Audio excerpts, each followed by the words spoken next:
Welcome to the Fruity Knitting Podcast. This is episode 38. I'm Andrew. And I'm Andrea. Nearly every episode we say that we're really excited, but it is true that we do get excited about what we have been able to prepare for you and the wonderful guests who are going to share their work. Yeah, and this week is no exception because our main interview guest is Gudrun Johnston, and Gudrun is the patron of the Shetland Wool Week for 2017.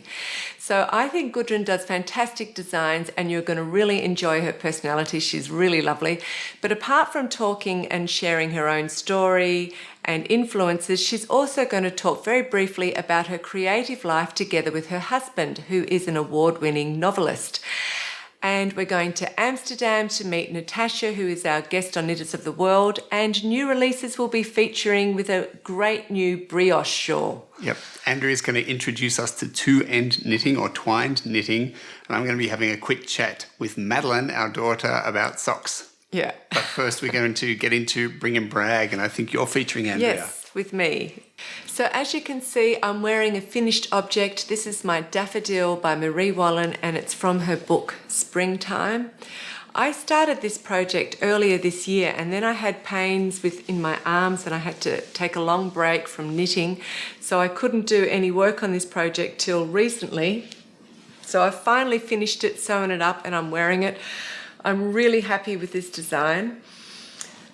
She is very happy with this design. She has mentioned, drawn my eye towards it a couple of times. I was sort of looking at the whole Andrea, but Andrea wanted me to focus on the jumper, and it is beautiful. Yeah, I've asked you probably every 5 minutes, do you like my jumper? About that, yeah. But it is stunning, the fine work on it. Yeah.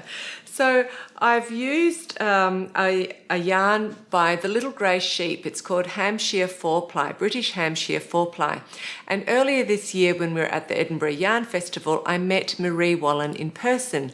And I asked her what is a good yarn that I could use on this jumper, on this pattern, as a substitute yarn. So the original yarn, or the recommended yarn, is the Rowan Felted Tweed, which I've used many times and I love it. It's a fantastic yarn and it comes in a great colourways, beautiful array of colours. But I just wanted to try a small British producer since I was at the Edinburgh Yarn Festival, and she suggested that I use this British Hampshire 4-ply by Emma. So Emma is the owner of the Little Grey Sheep, and she uses her own flock of sheep, and she also dyes the yarn, but she uses her own flock of sheep and neighbouring farms of sheep in the Hampshire district. Mm-hmm. And that's what she makes or uses to make this Hampshire 4-ply. So I'm really happy with it. It's a slightly rustic wool, but I think it's going to be very hard wearing, which is exactly what I like for my jumpers because I wear them every day. And I really love the colourway. It's called Dancing with Olive, and Marie actually helped me pick this colour out. I had about 3 or 4 colours and I couldn't decide which one. And sometimes I'm very slow at picking colours. I sit there for hours thinking, do I want this one or do I want that one? Or this one will go with this skirt and this jumper, and going through. And it did take a bit of time. We almost got thrown out by security, actually. Yeah, we did. So in the end I said, Marie, can you just pick a colour? Which one do you think suits me the best? And she picked this one. And it's interesting, I went through my cupboard and talking about 50 shades of grey, I've got 50 shades of green. I've got about 50 garments, hand-knitted garments in different shades of green, but I didn't have this grey green, so I'm really pleased with it and I love it. So I'll tell you a little bit about it. It looks quite complicated as a design, but it's actually, if you think about how it's made, you can see that it's very doable. You've got panels of braid here, so a cabled braid. You've got panels of twisted stitch patterns, so one here and one here. And then you've got panels of lace. So I've got a lace panel there, there, and there.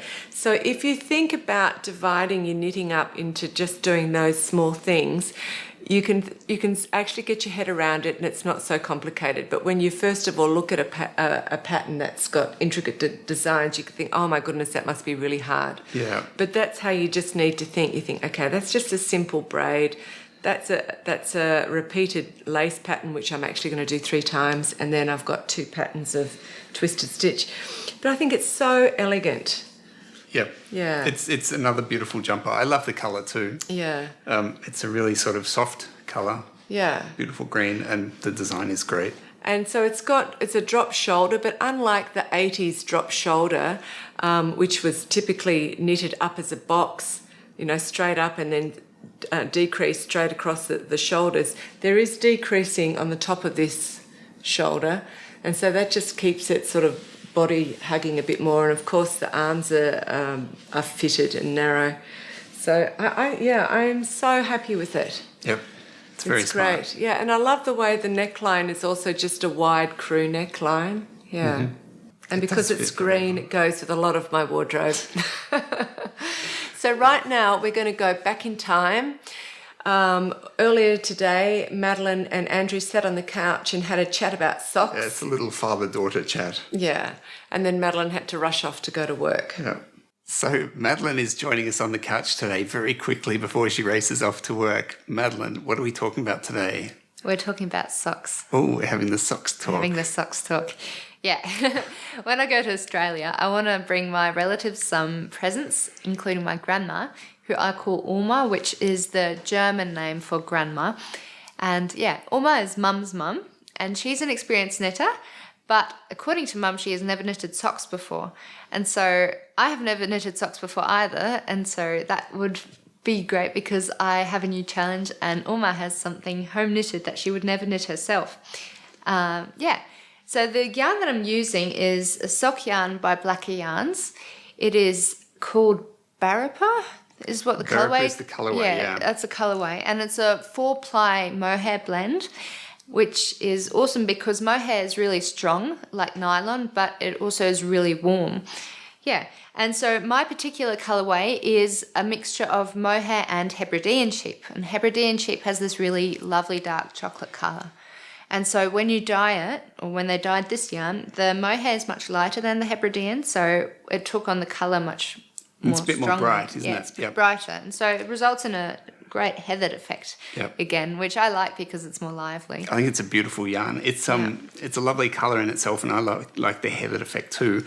I'm also knitting socks with the Blacker yarn, the 4-ply Another pair of socks for mohair Mum. mix, but this one's blended with Manx. I always like Manx. It's just a nice name to me. It's the X sound. Yes. Anyway, same yarn. But tell us about the construction of your socks. Yeah, the construction. So this is actually my second my second sock. I've already finished this first sock. Yeah. So you're one sock ahead of me. Yeah, I'm one sock ahead of you. Yeah. I did the cuff in a 2x2 rib, and I decided to continue this 2x2 rib on the top of the sock because I like it to be nice and fitted. I just find a sock needs to fit closely to the foot. It's got to be a needs snug to be fit. snug. Yep. I don't like it when it's a bit loose. And hopefully, because I knitted it tightly, it won't wear out too easily. Yep. Apart from that, I did a heel flap and a gusset. Yeah. Yeah, I think the gusset is this triangular thing here. And my favourite part of knitting this sock was to do the heel turn because you had to do the short rows, which I thought was fun. I find short rows more fun than just doing a 2x2 rib all the time. Yeah. Yeah. The heel flap and gusset is kind of magic. Don't you find? I certainly find kind that. of. Yeah. The way it all comes together. Yeah. Yeah. So, anyway, I think we need to let you go. Race off to work. Yeah, I've got to go back to work Earn again. your money so that you can go to Australia. Yeah. Alrighty. Thanks for being here. My pleasure. Bye. Bye.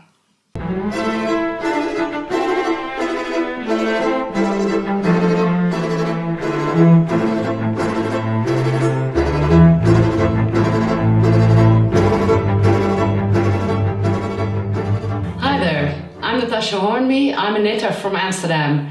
I was really young when I started to knit. I think I was about 4 or 5 years old when I asked my mother to teach me how to.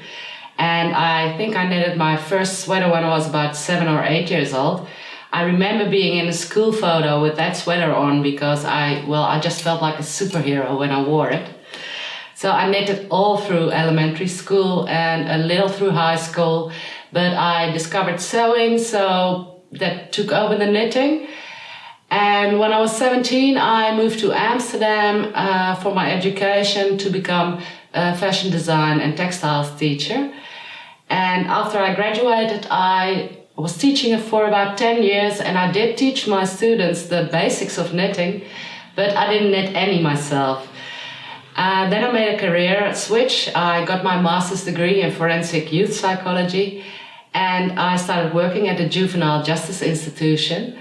As you can imagine, that is a place full of sadness and stress and fear. So I was thinking about picking up knitting again because I really needed some balance in my life, and I thought, well, the slow working and the soft materials, it really spoke to me. So I went on the internet, and there I discovered Ravelry, and that was a revelation and quite overwhelming. But I did buy this pattern, and it was ready by Ankerstrik. And before that, I had never knitted on circular needles. I had never knitted in the round. I had never done anything top down. But my former education, where I also learned how to draw patterns and manipulate textiles, helped me, I think, and I started heavy modifications right away, even with a brand new technique. And I think my approach to knitting is still quite fearless. I mean, it's nothing more than pulling a loop through another loop with 2 sticks, so there's nothing to be afraid of, I think. Ready is the original one, is a very drapey reverse stockinette sweater, quite thin, and I modified it into this little cushy garter stitch armor-like beast. And if I hold it up like this, well, it's a bit of an amorphous blob. I've been known to wear this, actually this is the right side up. I've been known to wear this upside down. So maybe I should put it on so you can see what I like about it. So although this is my very first sweater I knitted from a pattern, I think it shows my aesthetics and where I want to go with my knitting and also my designing very well. For me, it's always about the shape and the lines and the texture and the fit, and that does not mean it can't be feminine or even a little sexy. I think this neckline is quite sexy. It's drapey and a bit shoulder bearing sometimes, and it has this nice fit and the rounded hemline. So I think this is a very feminine sweater, but not per se pretty. I like quiet colors. I like to wear the garment and not the garment wear me. So you won't see a lot of color in my wardrobe and in my designs and my knitting. This shows very well where I go with my knitting and my designing. So after knitting quite a few patterns, which I all modified, I thought it would be really fun to do my own design and write my own pattern. And that is how came along. And the idea behind the design is that it is like a love child of 2 great classics, the Breton sweater and the round yoke one. And I thought it was a cool design. And Knitty, the online magazine, thought so too, so they published it in their first fall 2016 issue. Because I was so over the moon and so happy that my first design was published, I decided to design a matching hat. I have this thing for matchy. The hat is called Orbit, and both are still free patterns on Ravelry, so that's nice, I think. This all started with a blog post by Julia Farwell-Clay on the Mason-Dixon blog, and it was about this stitch pattern, the little shells Prada used for one of its sweaters, and the stitch pattern was nowhere to be found, so it was a big mystery. And as soon as I saw these little shells, I was mesmerized. And I knew I had to try and reverse engineer that stitch pattern. And it took me about a day, I think, knitting, calculating, to get it right. And then I had this little swatch, but I knew that wasn't enough. So first I knitted this hat, which is kind of cute. Rowan hemp tweed, really nice yarn, takes hard blocking very well, which is necessary for all these short row scallops. And because of the hemp content, it is a real nice drape. And after I finished the hat, I knew it wasn't enough. I had a lot of fun knitting it. So I started a sweater. Because the stitch pattern is quite busy, I wanted something very plain. So it's semi-fitted, satin sleeve, crew neck on the wider side, and I knitted it as short as I thought I could get away with. And when I wear this, mostly with jeans, I think it looks amazing. The last one I want to show you also happens to be my latest design. With this design, I took this weird obsession with matchy-matchy to the next level, and I actually designed a his and hers sweater. As you can see, it has this front panel that looks like cabling, but these are actually made by twisting the stitches. So there's no need for a cable needle. The side panels and the sleeves are reverse stockinette, which goes very nice with this pattern over here.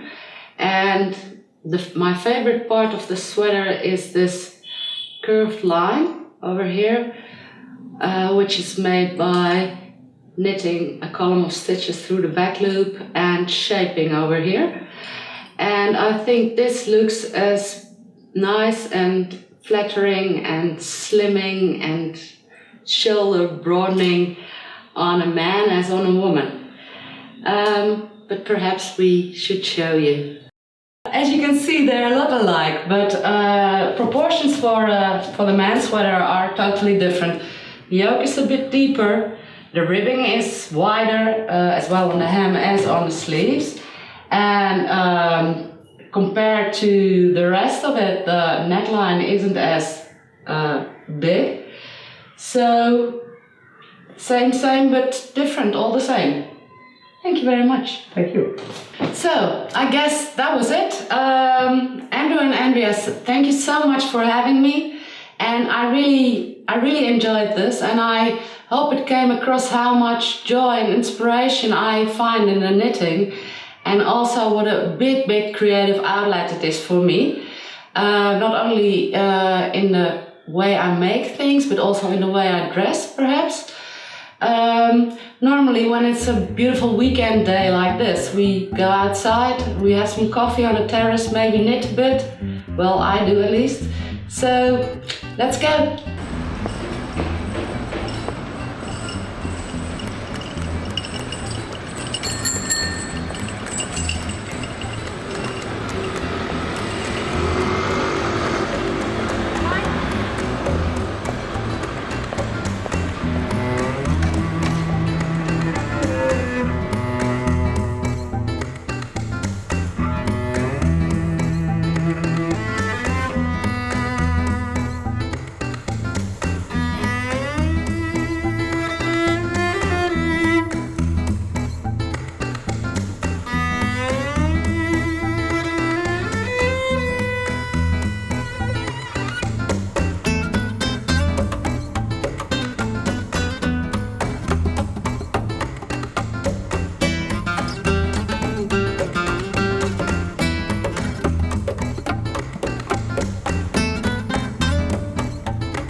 So thank you very much to Natasja for sharing your very stylish designs with us. I did think you have achieved something when you get to make matchy look as sophisticated as Natasja did. Thank you also to her husband for making an appearance, modelling his garments. They are a very fine-looking couple. Very handsome-looking couple there. Yeah. And it was really great. The footage was absolutely beautiful that you put together there. I loved seeing Amsterdam. We really have to get to Amsterdam, Andrea. We do. I'm saying by summer next year we will have been to Amsterdam. We can jump in the car or jump in a train. Yeah, I It's think a pretty train's easy. quite good and relaxing. But it is so beautiful, wasn't it? The street scenes there and the cafes and the canal. It's really attractive in the city part of Amsterdam. Well, it's a bicycle city. Yeah. You know. So maybe when we go there, we can meet up for coffee and a knit That would in be one of cool. those groovy cafes. Yep. Yeah. Have a local guide. Yes. Always the best. Next week, we're off to the Shetland Wool Week. We are so excited about this, aren't we? Yeah, I am really excited about going away. It's going to be cool. Yeah. It's going to be a fun trip all round, I think. Yeah. And I've been busy lining up a whole lot of interviews to do while we're there so that when we come back and we show you these interviews, hopefully you will get to feel like you've been to the Shetland Wool Week as well. So while I'm there, I've only booked myself into one class, and that is Advanced Two End Knitting. And the prerequisite of this one class is that you know the basics of two-end knitting. Well, I'd never heard of two-end knitting until I saw the class advertised. So in the last couple of days, I've been researching the technique and trying to teach myself the basics. And it's pretty hard to know whether I've done a good job or not, or if I'm doing it right, because there's not a lot out there on this technique. It's not so well known. But I will be interviewing the instructor, who is called Karin Kanlund. Mm-hmm. And she's an expert on the technique, and she's extremely enthusiastic about it. So that should be a really fun interview. She is Swedish, yeah? She's Swedish, Yep. yes. I'm really looking forward to doing that. So I thought I'd tell you in the meantime just a little bit about what I've learnt about this technique. And it's a Swedish technique. It originated in the rural areas of Sweden in Dalarna. Yeah. It's also in the rural areas of used in the rural areas of Norway, and it dates back to the 1500s. So what's interesting is that most Scandinavians knit in the continental style, so the yarns are held in the left hand. But that technique was only introduced to Sweden in the 1800s. Before that, everybody was knitting in this twined or two-end knitting. Twined is another name for it. Style. And for that style or this technique, you have both, or you have the strands in the right hand, just like English throwing. Mm-hmm. So it produces a really dense, thick fabric that is very insulating and windproof, and also hard wearing. And typically it was made into mitts and gloves and hats and sleeves and leggings. So all of the extremities of the body to keep them really warm. And what is fascinating to me is being Australian and coming over to Germany, and when we first experienced our first German winter and Scandinavia gets even colder, is I would always just be thinking, how did people live 200 years ago? How did they survive without central heating, without hot running water? You know, it's a miracle. It's amazing. And then when you find a technique like this that was making textiles that was absolutely a matter of life and death, you know, for them to be able to keep themselves warm, to survive these full-on winters. Yeah. That adds another meaning to the value of it. The value of it and just the genius, you know, how it was developed. Yeah. It's amazing. So it's a very thick insulating material. It doesn't have a lot of stretch in it. It was typically used with a very special kind of yarn that was hand spun, and I'm not a spinner, but it was spun and plied in the opposite direction to what the majority of yarns are that we use now. So from what I've read, it was S spun and Z plied. So that will mean something to spinners, but it doesn't mean much to me. But that apparently is the opposite direction of what yarns that we use. And it was used in a centre pull ball, and you use both ends of the ball. So I've done a little swatch here. I don't have a centre pull ball. I'm just using two different balls. So I've got two strands. And what you do, it's similar to stranded knitting, but you alternate the yarns on every single stitch, and you twist the yarns in between each stitch. That's why it's also called twined knitting. And what that does is plug up all the holes and make it really windproof. And you can see on my little swatch here, because I've used two different colours, you can see that I've alternated the yarns because of the stripes. And on the inside, you get a really interesting pattern. Yeah, which you go into a little bit more. Yeah. So I thought it's quite a fascinating technique. So I have done a 5-minute footage of the basics of how to do it, as I understand it. I'll come back being better informed. And I think it's interesting. So I hope you enjoy it. It's just 5 minutes, and it's like a little introduction into twined knitting or two-end knitting. So here's my little swatch of twined knitting, and on the outside you can see I've just been knitting around in a circle, and you've got these vertical lines on the outside, and the inside of the fabric is this lovely herringbone look. This fabric is really dense, and it's meant to trap heat and be windproof, as well as being extremely hard wearing, and it was used on hats and gloves and mittens or socks, sleeves or leggings to get people through the really cold Swedish winters. So normally it's meant to be used with the traditional twined knitting yarn, which is S spun and Z plied. That's very different to most yarns that you have, and it was made into a centre pull ball. So you then work with both ends of the same ball, and you alternate the yarns for every stitch. So knit with one yarn for one stitch and then the next yarn for the other stitch. And you also twist the yarns around each other every time you change the yarns.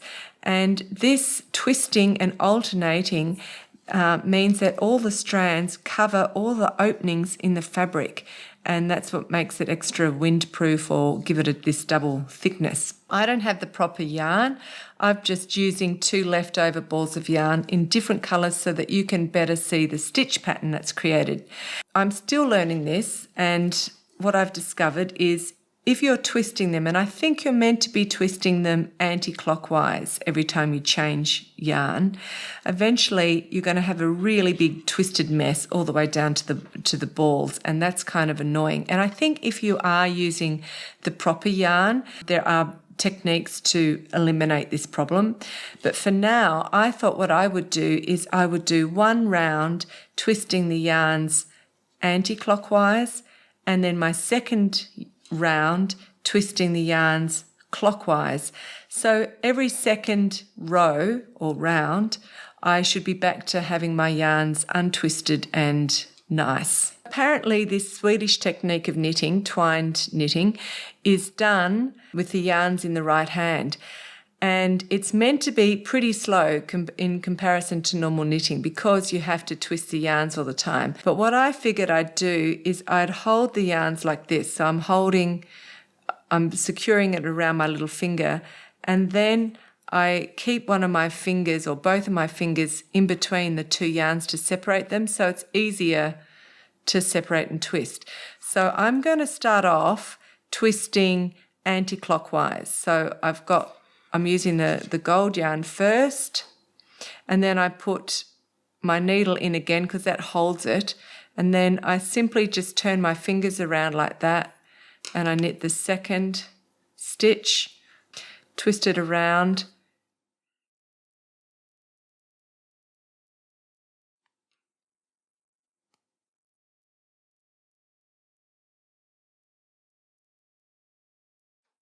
I'm quite excited because I've just done 2 rows of pearl twined knitting, and my theory about creating different patterns by which direction you're twisting the yarns happens to be correct. So you can see down here where we've got these vertical lines, that's just me knitting in the round. And the back side of the knitting is this herringbone effect, and that's because one round I would twist my yarns clockwise, and the next round, I would twist my yarns anti-clockwise. Well, I've just done 2 rows of pearl twined knitting, and that's that there. You can see that there. So if I turn the back side of the pearl, you might be able to see that it becomes these vertical lines again. So it just reverses itself, turns itself inside out. But what's really interesting is on this half of the work, I did my first row of pearl clockwise, and that meant that the stitches or the strands went diagonal from right to left. And my second row, I did anti-clockwise, so the strands were stranded from left to right. So that's why they go, if you follow this gold one, it goes up and then out. But then on the other side, I twisted my yarns in the same direction. I think I did them both in the clockwise direction. So you can see the bottom row here, if we just have a look at the blue yarn, it's going diagonally from left to right. And the top row, it's also going diagonally left to right. So if I was to twist my yarns in the same direction and do pearl, I would end up having a fabric that's got diagonal lines right across it like this. So that's one way of creating a pattern. And if I was to swap the twist every round, I would end up having a herringbone fabric, which is what I've got here on the inside. So that's kind of exciting.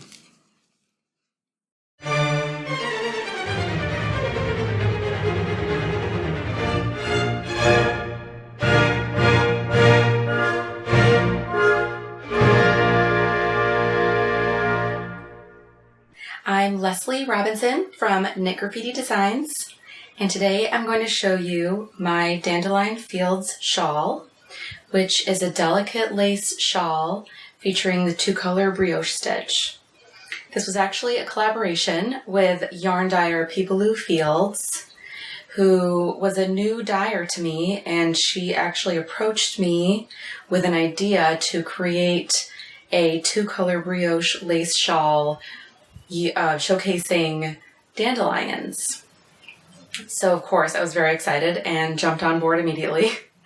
And our idea was to create a circular pie shawl or a half circle pie shawl. So you can see we decided on a half circle pie shawl, which actually uses a construction of Elizabeth Zimmerman's pie shawl equation, starting with very few stitches here at the top back, and then doubling your stitch count as the shawl gets larger and larger. So you can see here, as the shawl grew and the stitches doubled, I would change my stitch pattern. So it starts with just even 2-color brioche, and then just dandelions budding, and then they blossom, and then the border is they open up to seed. So Peepaloo Fields is an amazing dyer and has some beautiful colorways. Here I'm actually showcasing her pontoon colorway for the main color and burnt for the contrast color. This is her sensible sock yarn base and fingering weight. So you only need 2 skeins of fingering weight yarn, 400 yards each.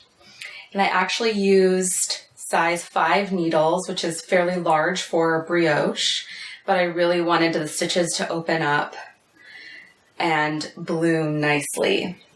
So I would consider this an intermediate pattern, but I know a lot of people actually knit this as their first brioche pattern. So thank you very much, and I hope you enjoy Dandelion Fields.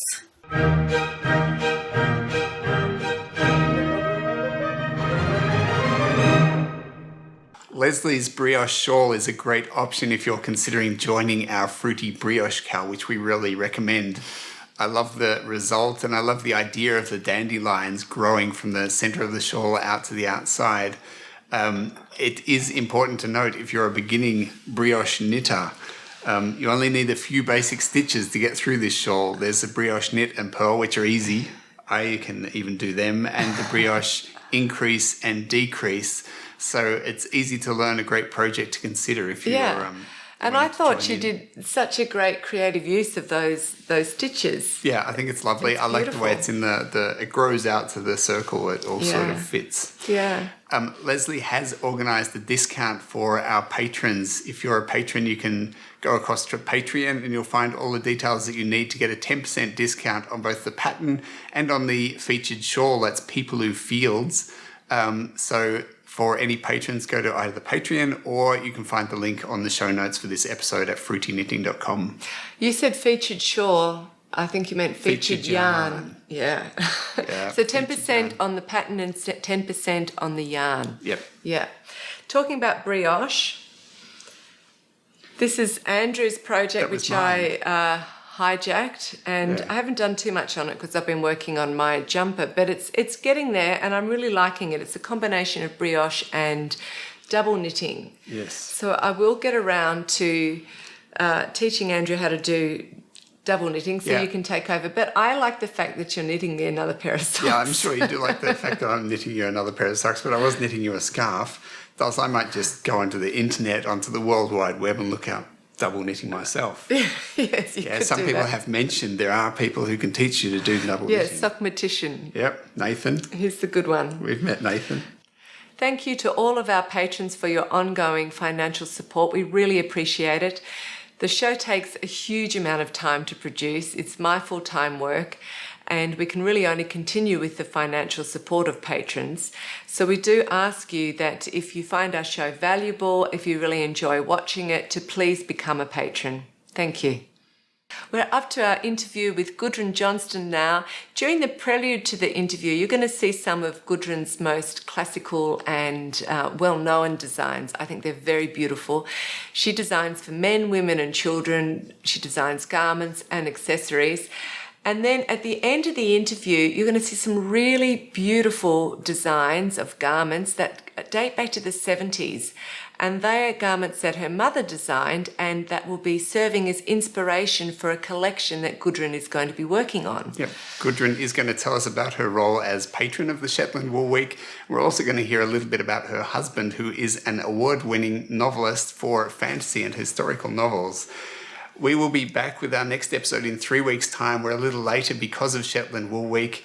We have enjoyed having you with us today. We hope you enjoy the interview and look forward to seeing you next episode. Yes, and we'll have lots of goodies from the Shetland Wool Week. That's right. That'll be exciting. Bring lots of things back. So thanks for spending time with us. Bye. Bye.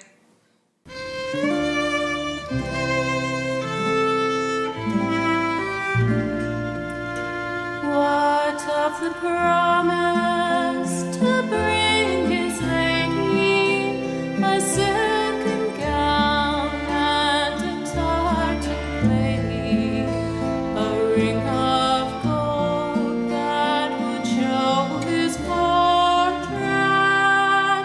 That gown and ring I will never see.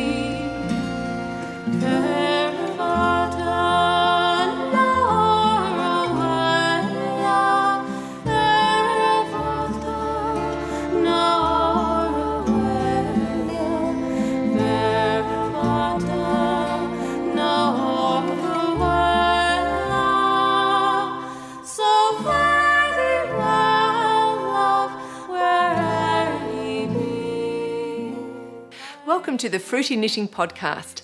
Andrew and I have recently announced that we're going to the Shetland Wool Week, which is coming up at the end of September.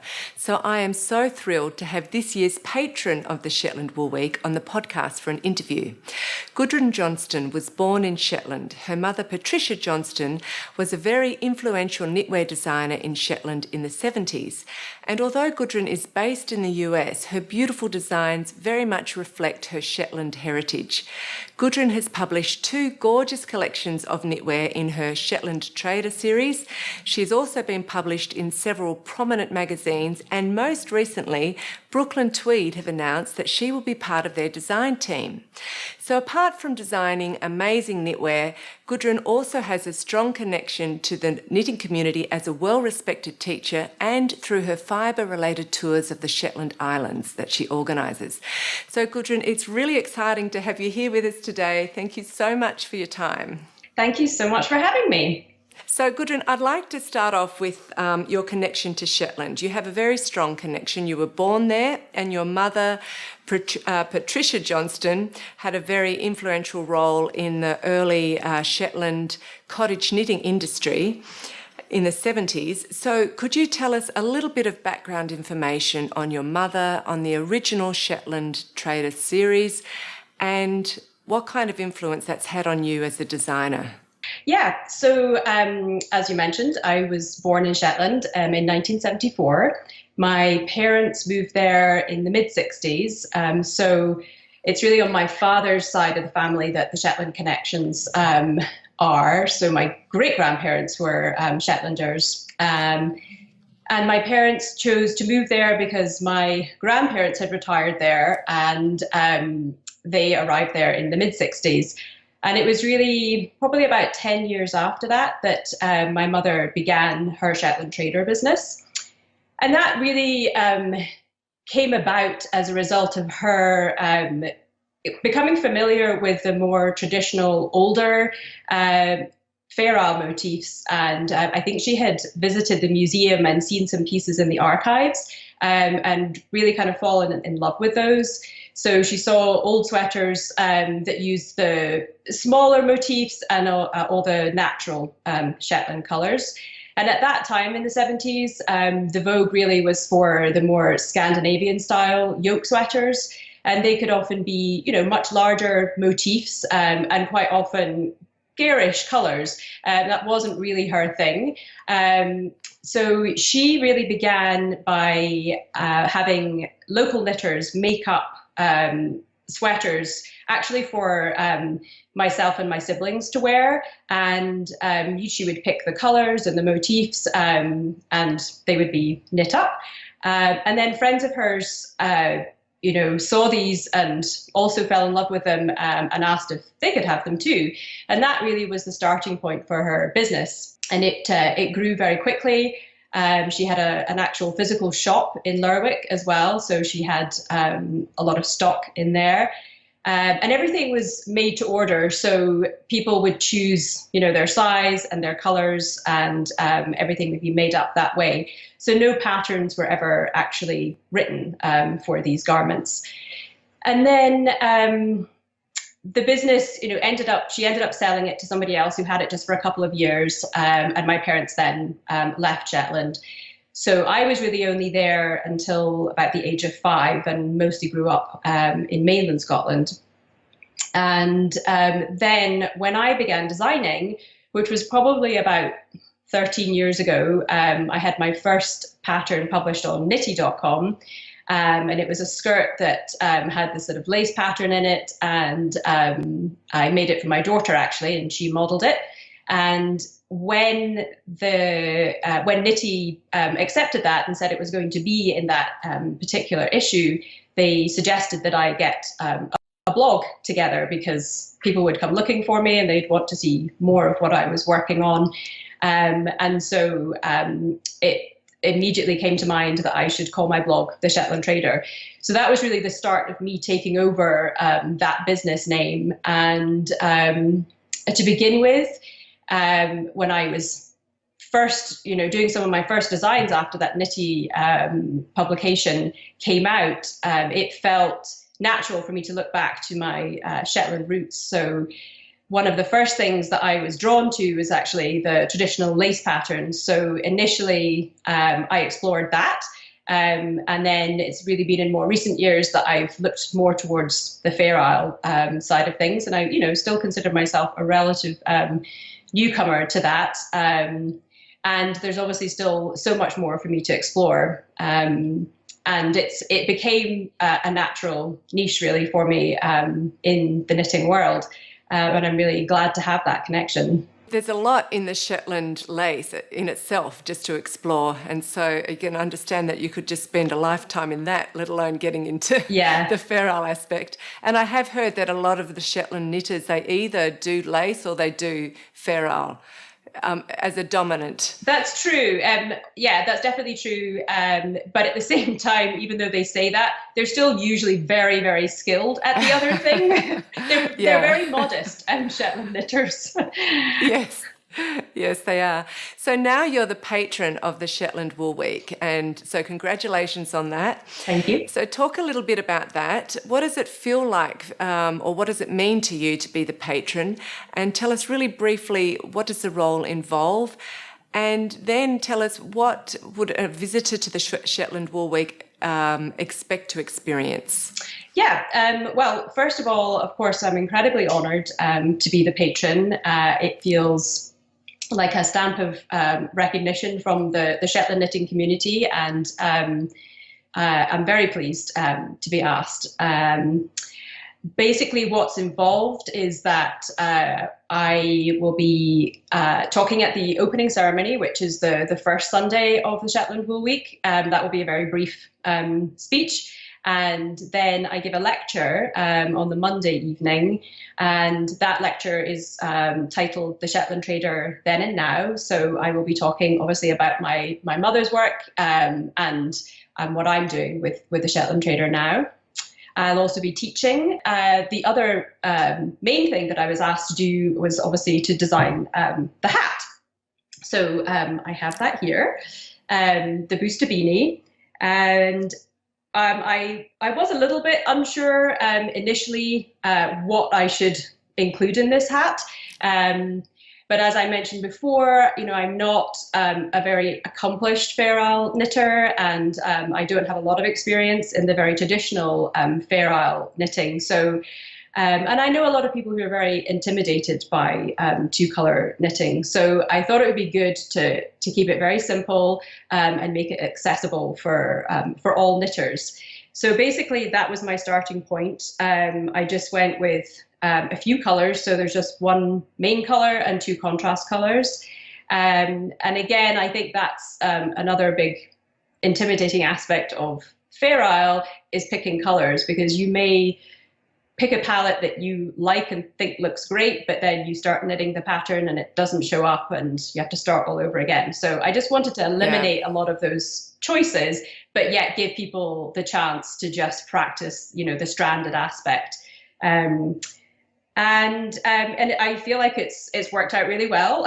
I've seen obviously hundreds of hats being knit up at this point in all sorts of colorways, and really you can't go wrong with picking colors for this hat. You can just go with what you like. You can be subtle, you can be bold, you can use more than two contrast colors, which I've also seen. You don't have to have the pom-pom on there if you don't want to. And I think actually Andrew made his a bit shorter because not everybody wants a slouchier style. That's a style I like, but again, it's easy to adapt that by just taking out two of the motifs.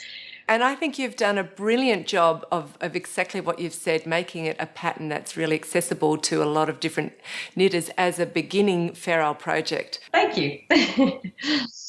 And then, yes, if you are lucky enough to come to Shetland Wool Week, the type of things that you can expect, or lots and lots of knitters. The numbers of people traveling to Shetland has grown enormously in the last couple of years. So people are coming from all over the world.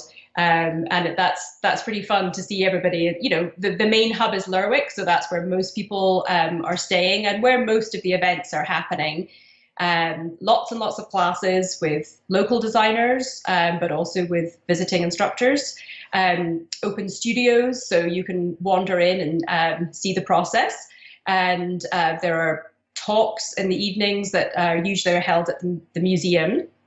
And then there are also some trips organised to other parts of the island. So if you want to go all the way up to the most northern part, the Isle of Unst, then you can do that. I believe there's also a trip to Fair Isle, weather dependent, that is a day trip to Fair Isle. I just went there for the first time this summer, and I can highly recommend visiting Fair Isle. It's beautiful, and obviously, considered the birthplace for Fair Isle knitting.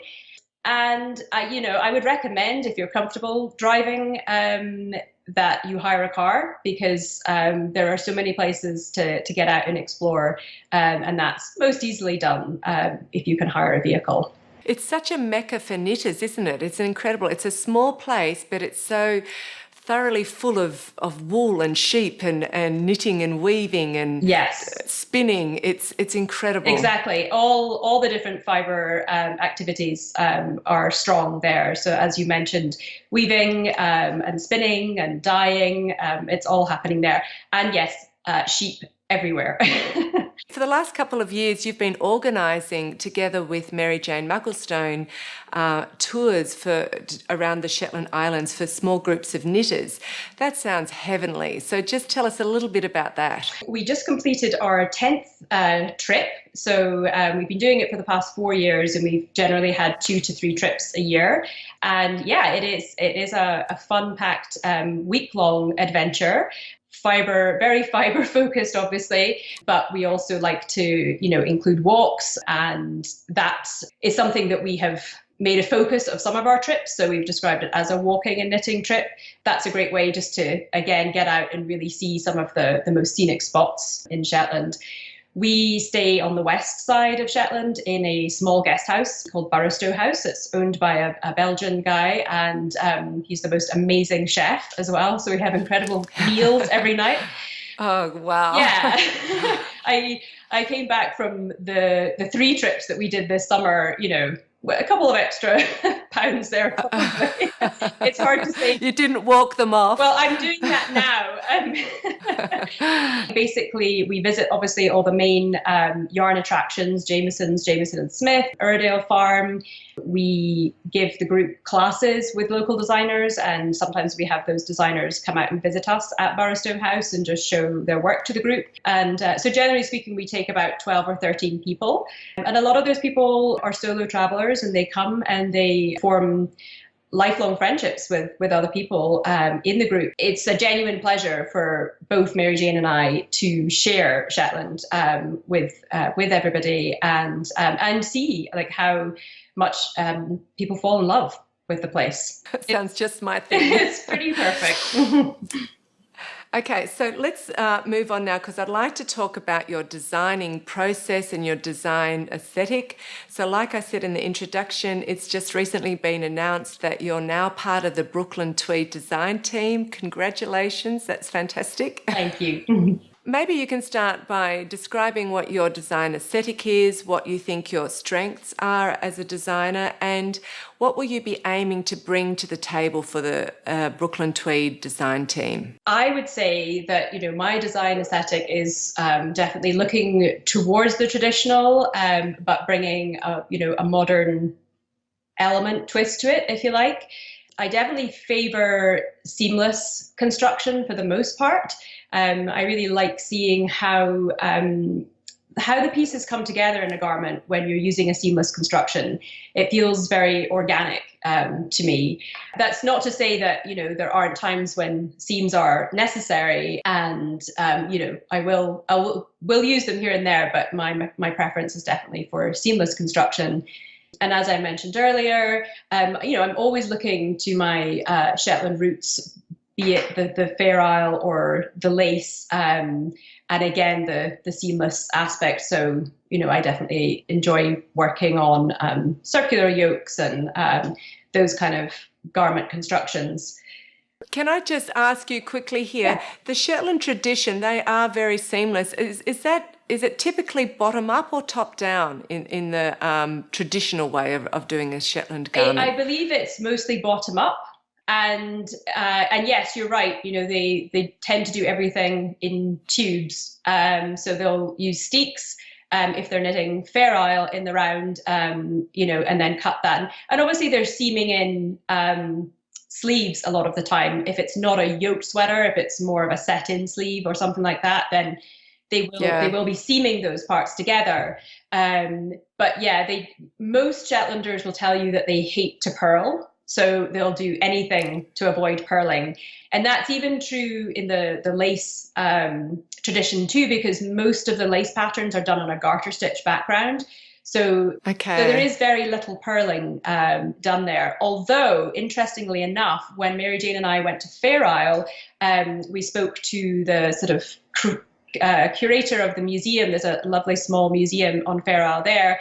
And she said in Fair Isle, the tradition wasn't to knit in the round, that they would knit back and forth. So, it's not a hard and fast rule about exactly how things were done. There's obviously variations, but I would say in the mainland part of Shetland, generally speaking, people avoid purling.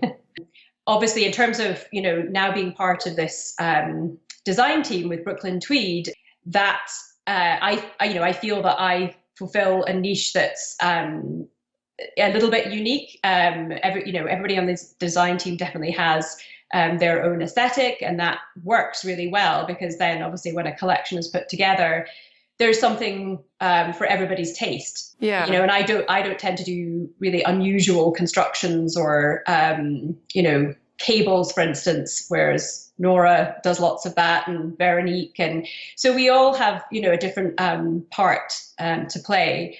Just being part of a team is also a new thing for me, but I'm really enjoying that. So I've been with them technically for a year, even though it was only just announced recently. So I've worked through a couple of collections, which will be the fall and the winter collections coming out. And I really, really enjoyed being able to collaborate and have that kind of interaction with other designers, getting the feedback. And, we physically meet up once a year to go through what will be in the collection. So, yeah, I really enjoyed that so far. I could imagine that would be very stimulating and exciting. Absolutely. It's because we work in isolation so much, and, you question yourself all the time about whether this is the right way to do something. And for me personally, I feel like incredibly lucky that I get to work with these very experienced designers who come from, years and years of experience.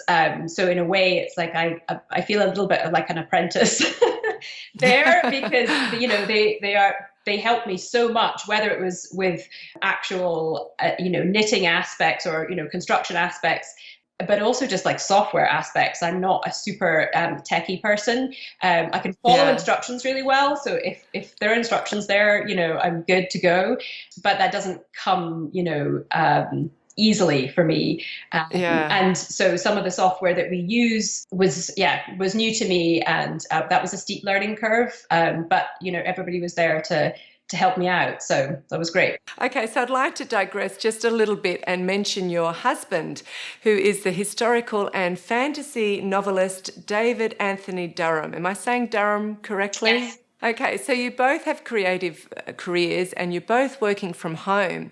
So I just wanted to ask you, do you find that there are parallels between a career as a writer and a career as a knitwear designer? Yes, I definitely think there are parallels there. Obviously, we're both, working with the creative process. We both have to motivate ourselves, to get the work done each day. And we both have to promote ourselves as well. David does have a publisher, so, he does have a marketing team and all of that. But can I just, interrupt you there? Is it interesting? Have you been able to learn anything from watching his marketing team help promote his books? Have you been able to get any ideas that you can translate into the promotion of your career as a knitwear designer? Probably it's the opposite, that he has learned in recent years more from me and how I promote myself, and taken some of that on himself. So we both maintain an online presence. We probably use slightly different platforms. He uses Facebook a lot more than I do. I prefer Instagram, and obviously I use Ravelry. But yeah, I would say that he's been really kind of blown away by the following, that I have gained through my career. And so if anything, I think probably he's taken on some of that Okay, that's interesting. Yeah. I think it does reflect the independence that Ravelry gave to knitters and to creators. Absolutely. You were saying quickly before, and I'll keep this brief, but I think it's kind of interesting that you test read for him, but you haven't got him to test knit for you yet. Funnily enough, we were discussing this recently, that oftentimes, I'll read something that he's written, usually the first reader, and, he'll be like so excited about this thing, and I'll be like, it's great, and then next thing I know, he's scrapped the whole thing. It's like, no, I'm doing this instead. And I'm like, okay. But then the same thing happens with me. If I feel unsure about some element, in a design, and I'm showing him, I'm like, oh, I just don't know if I like it. And he's like, it looks great. And then next thing he knows, I rip the whole thing out, So I guess that's just as it should be. Yeah. Okay. So you're going to show us now some of your designs. I think you're going to show us some of your earlier ones, and then you're going to talk about some of your what you've been working on currently, which I think is based on some knitwear from the 70s that your mother designed. Yeah. So I thought what I'd do is start with a couple of my, my most popular designs. I always find it hard to decide what's a favorite design. But the shawl that I'm wearing right now was one of the very first things that I designed using a traditional Shetland construction. And I should mention that there are more than one construction method used for Shetland shawls. This one is considered the modern method. So in this case, you start from the center and you work out the way, and it's all seamless. The older method, you would start from the outside and work in, and that would be done in pieces. All Shetland shawls are made up basically of 3 parts. So a center, which is this garter stitch part, and oftentimes, especially in the fine lace shawls that you see in Shetland, this center part would have a lot of very intricate lace patterns in it.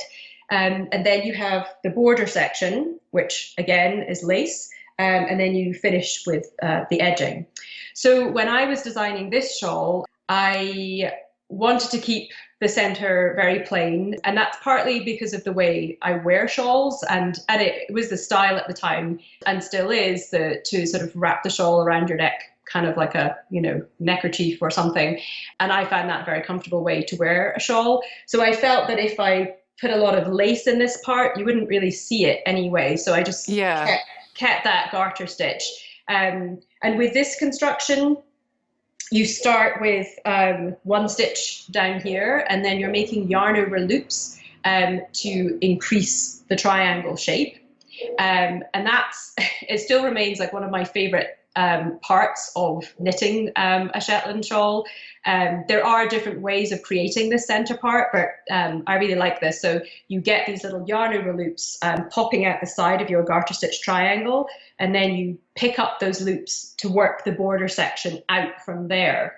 Yes, I can see that. It looks really beautiful, just a little row of eyelet holes. Yeah, exactly. And depending on how you pick them up, either they can look like a row of eyelets, like you just described, but if you twist them the other way, then it kind of looks a bit like a sort of faggoting stitch, which is also equally attractive. They're both just, decorative elements. And then I stuck with a very sort of mesh-like lace in this shawl. So it's a short repeat, but it's a little bit of a tricky lace pattern. It's easy to initially get it wrong. But again, that's just, it makes more of an all over effect. And then again, just a simple edging. The other thing I was going to mention is that in Shetland, the majority of shawls that you will see like in the museum and that are still knitted will tend to be square haps. So you don't often see a half hap. And again, when designing the shawl, and because of how I like to wear shawls, I felt that a triangle was, going to be more suitable for my tastes. So I'll just stick that back on. And then the other pattern I wanted to show you was something that I made 2 years ago, a year and a half ago. And this is my hat pattern called Fidra. So I was living in Edinburgh at the time, actually, and Fidra is a little island in the Firth of Forth. That's why I named it after that. So this is knit in Brooklyn Tweed Quarry. So in fact, the sort of impetus for this hat was that they had just brought this yarn out, and at this point I wasn't on the design team, didn't even know that was going to happen. But they sent me a couple of skeins of Quarry, and I just immediately wanted to cast on with it. And I thought, great, I'll do a hat.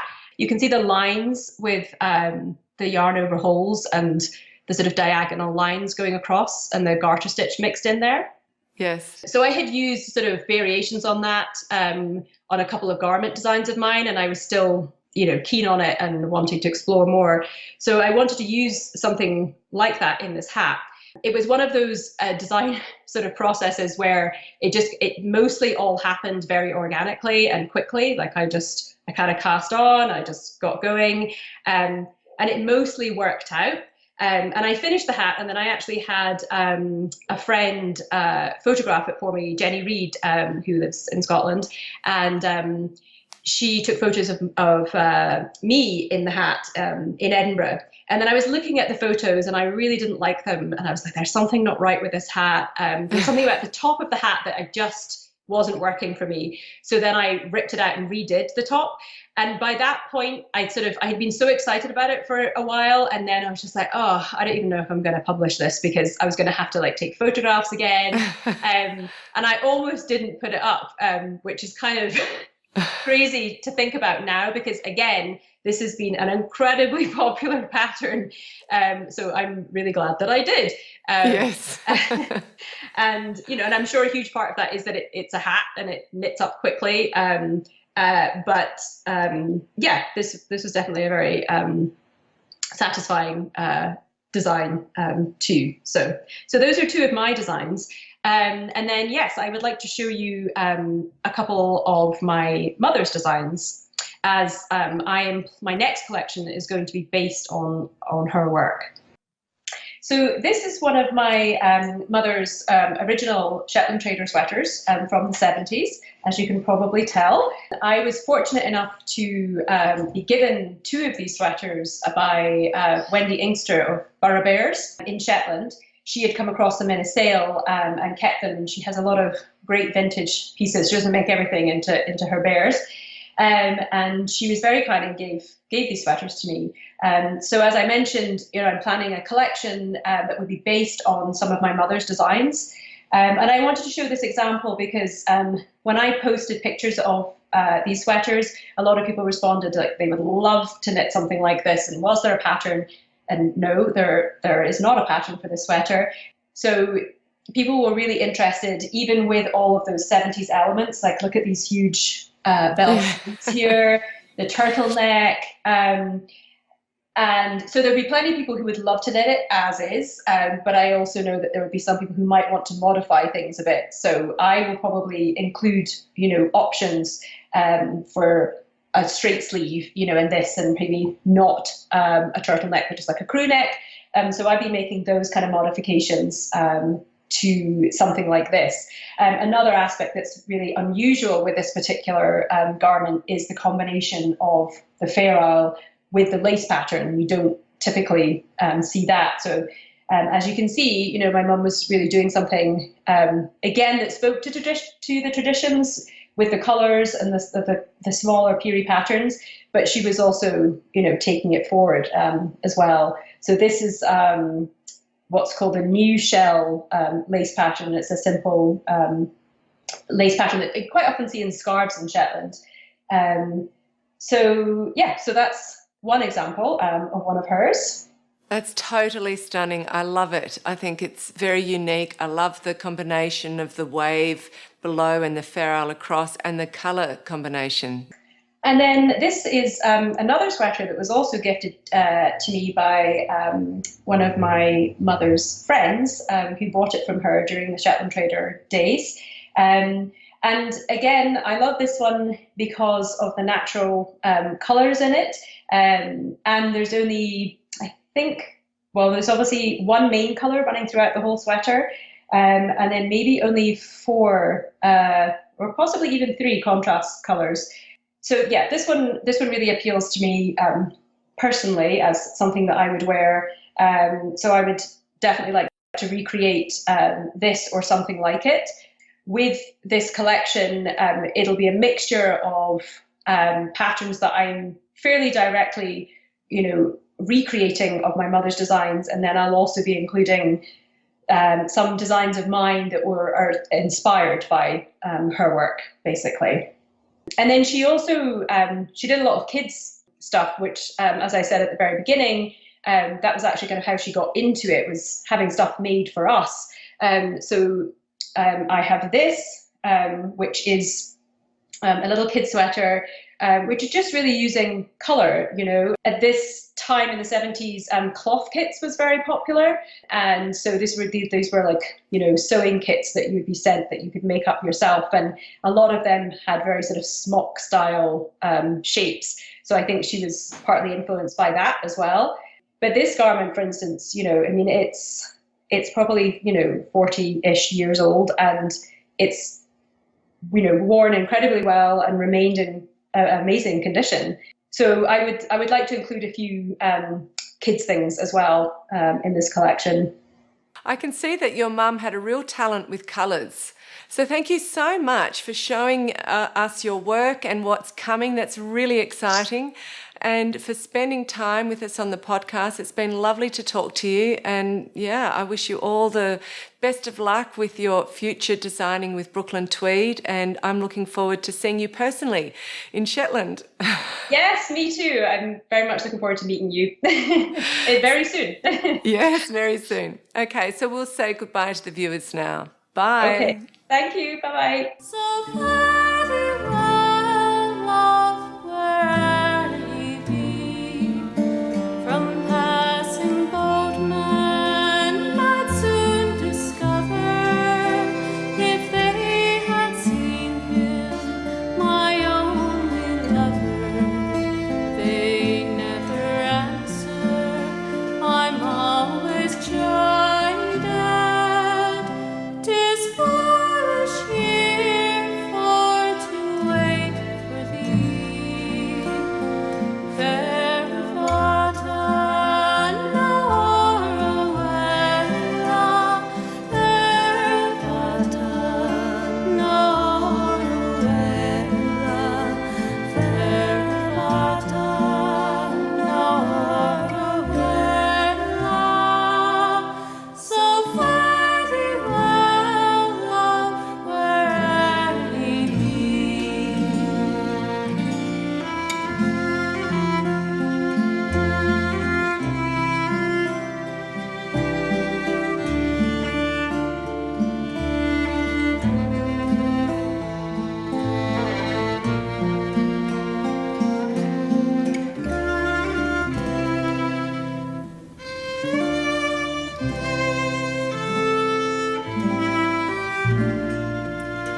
What of the